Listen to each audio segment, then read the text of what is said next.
नमस्कार, आर न्यूजच्या शनिवार दिनांक 23 मेच्या बातमीपत्रात आपलं मनपूर्वक स्वागत। महेंद्र ज्वेलर्स राजारामपुरी प्रस्तुत आजचा सोन्याचा 24 कॅरेट दर आहे 1,58,000, 22 कॅरेट दर आहे 1,45,360, तर 1 किलो चांदीचा दर आहे 2,67,000। या बातमीपत्राचे प्रायोजक आहेत घरासारखी आपुलकी आणि नात्यासारखा जिव्हाळा जपणारी जनता बँक आजरा आणि प्रत्येकाच्या किचन मधला अविभाज्य घटक असणारा HP चहा, जसा हवा तसा चहा।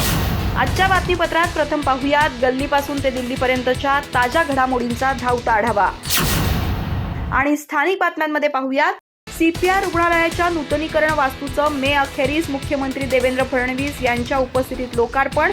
वैद्यकीय शिक्षण मंत्री हसन मुश्रीफ यांनी विविध विकास कामांचा घेतला आढावा। शेंडा पार्क, उत्तूर आणि पिंपळगाव येथील वैद्यकीय प्रकल्पांच्या कामांना गती।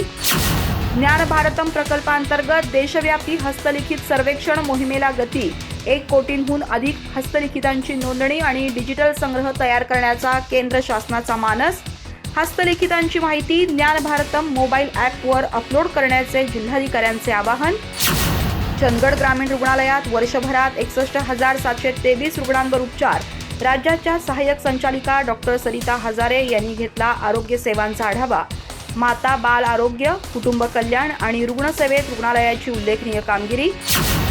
गॅस वितरणातील गैरव्यवस्था आणि संविधान भवनाच्या मागणीसाठी प्रवीण गणाचारी यांचं आमरण उपोषण 4थ्या दिवशीही सुरू। ग्रामीण भागात वेळेवर गॅस सिलेंडर मिळत नसल्यानं महिलांना पुन्हा चुलीवर स्वयंपाकाची वेळ। किणी इथं संविधान भवनासाठी जागा मंजूर करण्याच्या मागणीला विविध सामाजिक संघटनांचा पाठिंबा। गडिंग्लजमध्ये 25 मे पासून हिरण्यकेशी फाउंडेशन चषक क्रिकेट स्पर्धेला प्रारंभ। कैलासवासी सुनीलदादा चौगुले यांच्या स्मरणार्थ under 14 turf mat leather ball स्पर्धेचं आयोजन। विजेत्या संघासाठी 33,333 रुपयांचे रोख पारितोषिक आणि आकर्षक ट्रॉफी। गडिंग्लजमध्ये रविवारपासून शिवराज युनायटेड डेव्हलपमेंट फुटबॉल लीगला प्रारंभ। 15 ते 21 वर्षाखालील खेळाडूंसाठी निवड चाचणी आजपासून। अर्ध्या लाखांची बक्षिसं, नवोदित खेळाडूंना संधी देण्यासाठी स्पर्धेचं आयोजन।